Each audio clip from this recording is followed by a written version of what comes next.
Hello दोस्तों, नमस्कार। हमारे इस YouTube channel DL science classes में आप सभी का हार्दिक स्वागत है और अभिनंदन है। कल के सेशन में हम जान चुके हैं कि जो पराग नलिका का जो प्रवेश है वो किससे होकर गुजरता है, बीजांड दीवार से होकर गुजरता है। इन सभी बातों की जानकारी हम कल के सेशन में जान चुके हैं। आज के इस सेशन में बात करने वाले हैं दोहरा निषेचन यानी कि डबल फर्टिलाइजेशन की बात करने वाले हैं।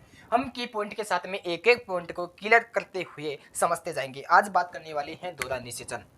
किसकी? दोहरा निषेचन की बात करने वाले हैं। दोहरा निषेचन, दोहरा निषेचन जिसे हम क्या बोल सकते हैं? Double fertilisation. फर्टिलाइजेशन जिसे हम क्या बोल सकते हैं? डबल फर्टिलाइजेशन बोल सकते हैं। यानी कि दोहरा निषेचन क्या होता है? नाम से पता चल रहा है दोहरा निषेचन। नाम से क्या पता चल रहा है? दोहरा निषेचन मतलब ऐसा निषेचन जिसमें क्या दो बार निषेचन होता है, क्या कहलाता है? दोहरा निषेचन। लेकिन डेफिनेशन इसकी ये नहीं है, हम बारीकी से समझेंगे कि जो परागनलिका होती है उसमें क्या होते हैं? नरयुग्मक होते हैं। कितने होते हैं? दो।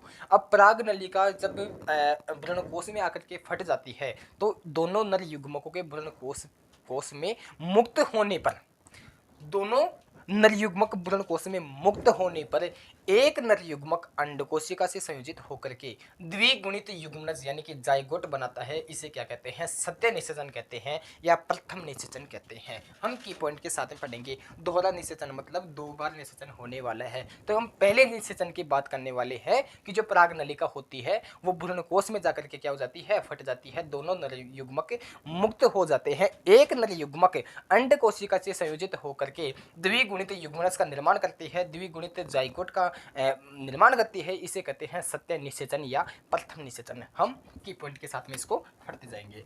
दोनों नरयुग्मक, क्या दोनों नर युग्मक भ्रूण कोश में मुक्त होने पर एक नर युग्मक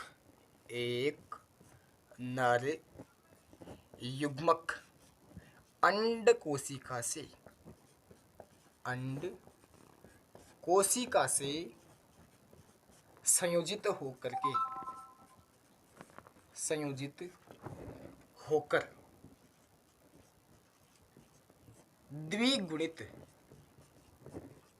द्विगुणित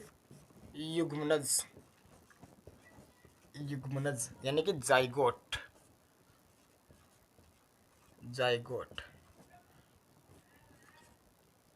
का जाइगोट बनाता है जिसे हम क्या कहते हैं सर? सत्य निषेचन कहते हैं। जिसे क्या कहते हैं? सत्य निषेचन या बोल सकते हैं प्रथम निषेचन कहते हैं। जिसे हम क्या बोलते हैं? सत्य निषेचन या प्रथम निषेचन कहते हैं। ठीक है। जो दो नरयुग्मक होते हैं उसमें से एक नरयुग्मक, जिसमें से एक नरयुग्मक क्या होता है? अंड कोशिका से संयोजित होकर के द्विगुणित युग्मनज यानी कि जाइगोट बनाता है। इसे क्या कहते हैं? सत्य निषेचन कहते हैं या क्या कह सकते हैं? प्रथम निषेचन कहते हैं। ठीक है, इतनी बात समझ में आ गई आपको। ठीक है, अब नरयुग्मक प्लस अंड कोशिका से क्या बनेगा? युग्मनज, और युग्मनज से क्या बनेगा? भ्रूण। हम इसको एक शॉर्ट में लिख सकते हैं। क्या? जो नरयुग्मक है इस नरयुग्मक प्लस में एक क्या है? अंड कोशिका है। इन दोनों के संयोजन से किसका निर्माण होगा? युग्मनज। और युग्मनज से किसका निर्माण होगा? भ्रूण का निर्माण होगा।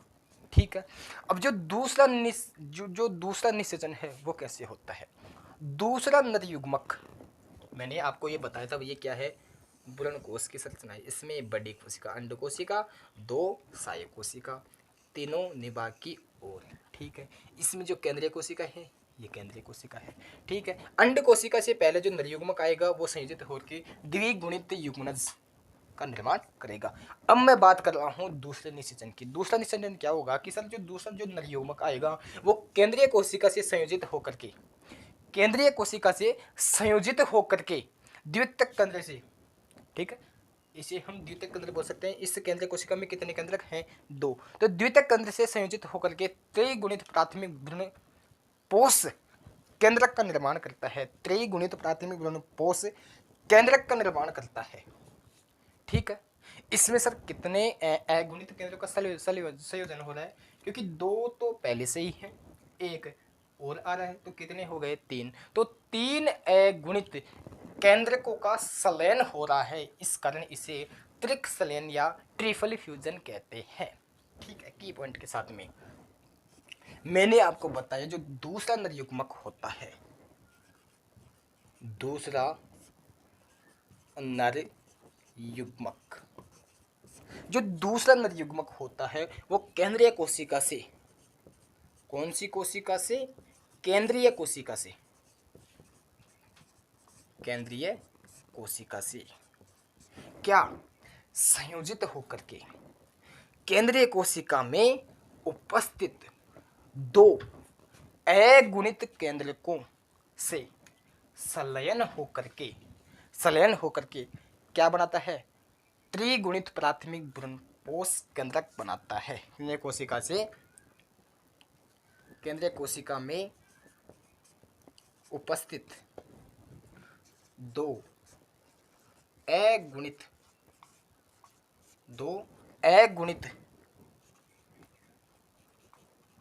केंद्रकों के साथ संलयित होकर के त्रिगुणित प्राथमिक भ्रूणपोष केंद्रक का निर्माण करता है।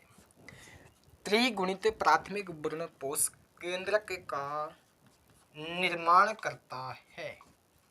कौन करता है?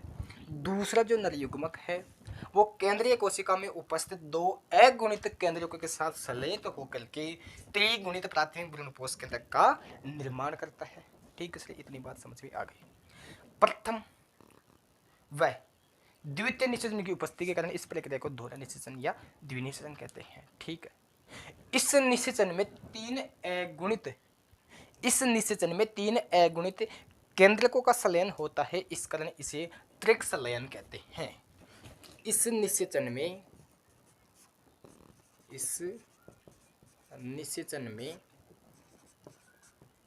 3 अगुणित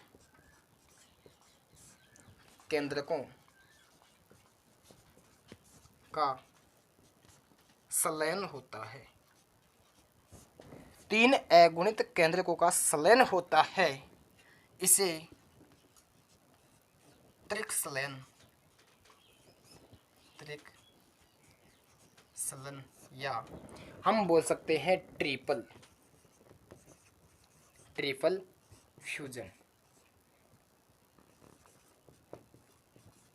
फ्यूजन कहते हैं। तथा प्रथम व द्वितीय निषेचन की उपस्थिति के कारण इसे दोहरा निषेचन कहते हैं। दोहरा निषेचन कहते हैं, ठीक है। आपको बिल्कुल समझ में आ गया, ठीक है। जो पहला जो नरयुग्मक है वो अंड कोशिका से संयोजित होकर के युग्मनज यानी कि जाइगोट का निर्माण करता है, उससे क्या बनता है, भ्रूण बनता है।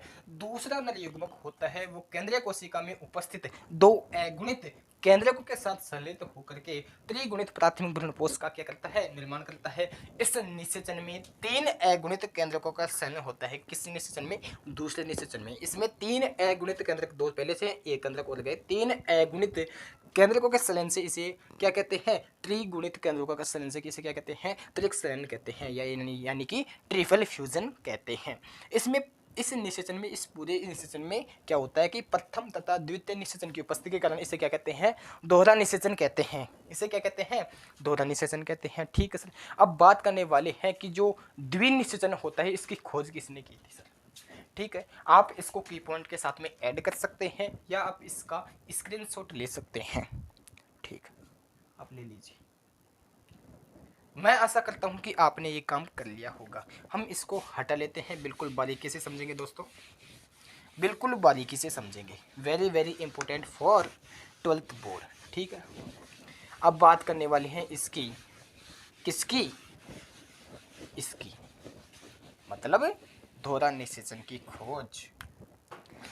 दोहरा निषेचन की खोज किसने की थी, इसकी की थी S.G. नवासियन ने लीलियम और प्लेटिलिया पादप में की थी। खोज की बात करते हैं। खोज, खोज वैज्ञानिक था, वैज्ञानिक क्या था सर, S.G. नवासियन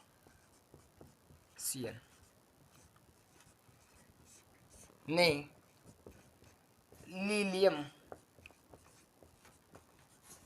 व प्लेटिलेरिया पादप में की थी, पादप में की थी। ठीक है, एस.जी. जो नवासियन ने लीलियम व प्लेटिलेरिया पादप में की थी खोज, किसकी, दोहरा निषेचन की खोज की थी। ठीक है, अब द्विनिषेचन के माध्यम से क्या होगा, द्विनिषेचन के माध्यम से युग्मनज एवं भ्रूणपोष का निर्माण होता है। भ्रूणपोष विकासशील भ्रूण को पोषण प्रदान करता है। द्विनिषेचन होता है, इसके माध्यम से क्या होता है कि युग्मनज का निर्माण होता है। युग्मनज से क्या बनेगा सर, भ्रूण। अब सर भ्रूण को, भ्रूण जो पोषण देने का कार्य कौन करेगा, भ्रूणपोष। क्योंकि जो दूसरा जो नरयुग्मक होता है वो क्या करता है कि केंद्रीय कोशिका जिसमें 2 अगुणित केंद्रक होते हैं उसके संलयित होकर के त्रिगुणित प्राथमिक भ्रूणपोष का निर्माण करता है। और यही भ्रूणपोष क्या करता है, भ्रूण विकासशील भ्रूण को क्या करता है, पोषण प्रदान करता है। ठीक है, द्विनिषेचन के माध्यम से, द्विनिषेचन के माध्यम से युग्मनज तथा भ्रूणपोष का निर्माण होता है, निर्माण होता है। भ्रूणपोष विकासशील भ्रूण को, विकासशील भ्रूण को पोषण प्रदान करता है। Very very important for NEET, पोषण प्रदान करता है। कौन, भ्रूणपोष। किसको, भ्रूण को। यानी कि युग्मन से क्या बनेगा, भ्रूण। अब इस भ्रूण को क्या चाहिए, पोषण। तो पोषण देने का जो कार्य होगा वो किसका होगा, भ्रूणपोष का कार्य होगा। ठीक है, भ्रूणोद्भव की बात करने वाला है कि ये भ्रूणोद्भव होता क्या है, कि युग्मनज से भ्रूण के बनने की प्रक्रिया को क्या कहते हैं, भ्रूणोद्भव कहते हैं। हम इसको की पॉइंट के साथ में बिल्कुल बारीकी से समझते जाएंगे, तब तक के लिए बने रहें। भ्रूणोद्भव क्या होता है कि युग्मनज से, युग्मनज से भ्रूण के बनने की प्रक्रिया, बनने की प्रक्रिया क्या कहलाती है, भ्रूणोद्भव कहलाती है। हम इसके बारे में इतना ही जानते हैं कि युग्मनज से भ्रूण के बनने की प्रक्रिया को क्या कहते हैं, भ्रूणोद्भव कहते हैं। ठीक है, अब बात करने वाले हैं कि सर द्विबीजपत्री पादपों में भ्रूण का विकास कैसे होता है। द्विबीजपत्री पादपों में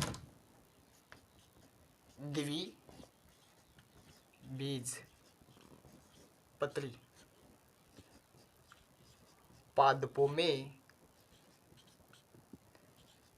बीज का विकास। द्विबीजपत्री पादपों में बीज का विकास। द्विबीजपत्री पादपों में बीज का विकास।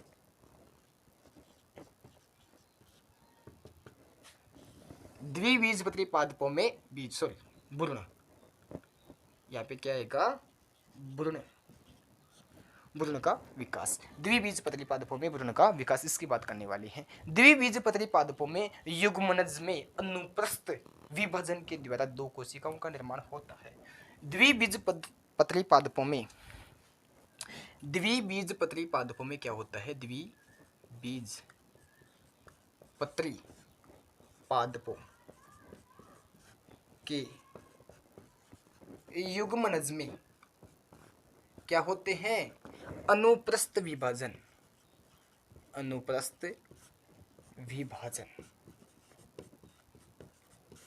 द्विबीजपत्री पादपों के जो युग्मनज में क्या होता है, अनुप्रस्थ विभाजन के द्वारा दो कोशिकाओं का निर्माण होता है। बीजांड द्वार की तरफ स्थित कोशिका को आधारिक कोशिका, ठीक है, दो कोशिकाओं का निर्माण होता है, दो कोशिकाओं का निर्माण होता है। जो बीजांड की ओर होती है, बीजांड द्वार की ओर स्थित कोशिका को क्या कहते हैं, आधारी कोशिका कहते हैं। इसको क्या कहते हैं सर, इसको कहते हैं आधारी कोशिका। इसको क्या कहते हैं, आधारी कोशिका कहते हैं। बीजांड दीवार की तरफ स्थित कोशिका को क्या कहते हैं, आधारी कोशिका, तथा निभाग की ओर स्थित कोशिका को अग्रस्त कोशिका कहते हैं। निभाग की ओर स्थित कोशिका को क्या कहते हैं, अग्रस्त कोशिका कहते हैं। यानी कि जो बीजांड द्वार की ओर स्थित कोशिका को क्या कहते हैं, अग्रस्त कोशिका कहते हैं, तथा निभाग की ओर स्थित कोशिका को क्या कहते हैं, अग्रस्त कोशिका कहते हैं। बीजांड द्वार की ओर स्थित कोशिका को आधारी कोशिका कहते हैं। ठीक है, इतनी बात समझ में आएगी। अग्रस्त कोशिका में क्या होता है कि विभाजन से 8 कोशिकाओं का अष्टाध्याय बनता है। क्या, 8 कोशिकाओं से अष्टाशय बनता है, जिसमें क्या होते हैं, मूलांकुर यानी कि अधोबीजपत्र, प्रांकुर, बीजपत्र बनता है। अग्रस्त कोशिकाओं में क्या होता है सर, अग्रस्त कोशिकाओं में होता है विभाजन से क्या होगा, 8 कोशिकाओं का अष्टाशय बनता है, जिसमें क्या होते हैं, मूलांकुर होते हैं, अधोबीजपत्र होते हैं, प्रांकुर होते हैं, और क्या होते हैं, बीजपत्र होते हैं। अग्रस्त कोशिका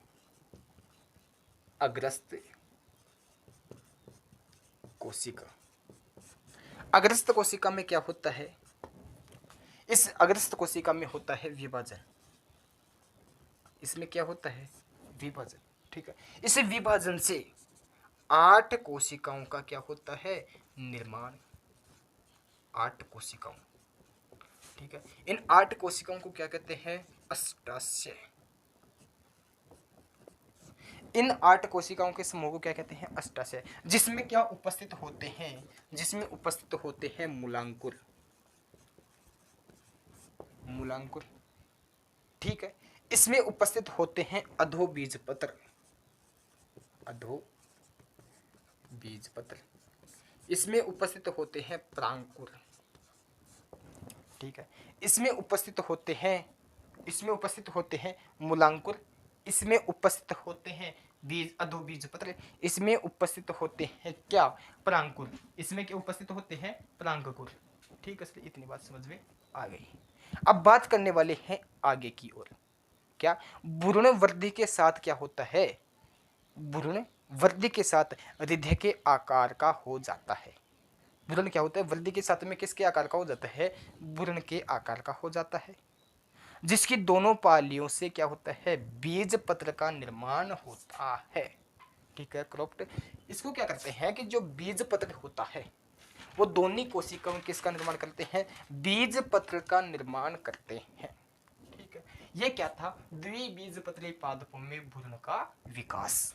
ठीक है, ये बात बिल्कुल समझ में आ गई। दो कोशिकाएं बनती है, जो बीजांड दल की ओर स्थित कोशिका को कहते हैं आधारिक कोशिका, निभा की ओर स्थित कोशिका को अग्रस्थ कोशिका कहते हैं। अग्रस्थ कोशिकाओं में क्या होता है? विभाजन, जिससे 8 कोशिकाओं का निर्माण होता है, इस अष्टाशय कहते हैं।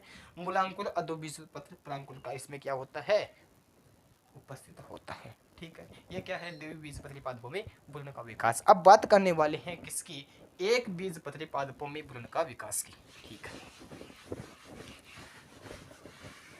अब बात करने वाले हैं एक बीजपत्री पादपों में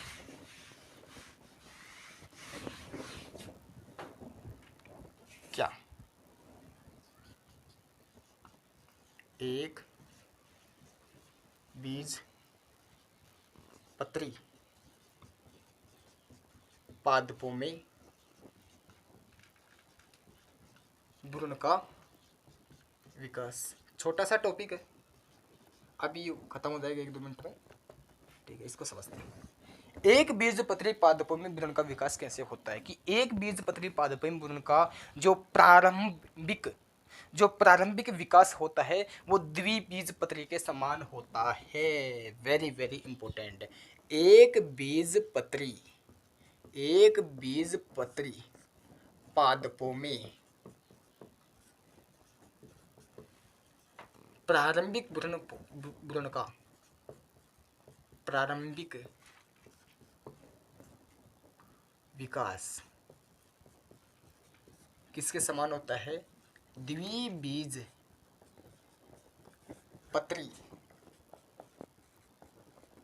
पादपों के समान। द्विबीजपत्री पादपों के समान होता है किसमें? एक बीजपत्री पादपों में। इसके परिपक्व भ्रूण में एक बीजपत्र होता है। इसके परिपक्व भ्रूण में एक बीज पत्र होता है, जिसे हम क्या बोल सकते हैं? इसको बोल सकते हैं स्कूटेलम। इसको बोल सकते हैं स्कूटेलम। एक बीज पत्र को बोल सकते हैं स्कूटेलम, इसे कहते हैं भ्रूणीय अक्ष के बीज पत्री कहते हैं। भ्रूणीय अक्ष, जो भ्रूणीय अक्ष होता है इसको क्या कहते हैं? बीज पत्रोपत्ति कहते हैं, जिस पर क्या होता है? मूलांकुर एवं प्रारंकुर उपस्थित होते हैं।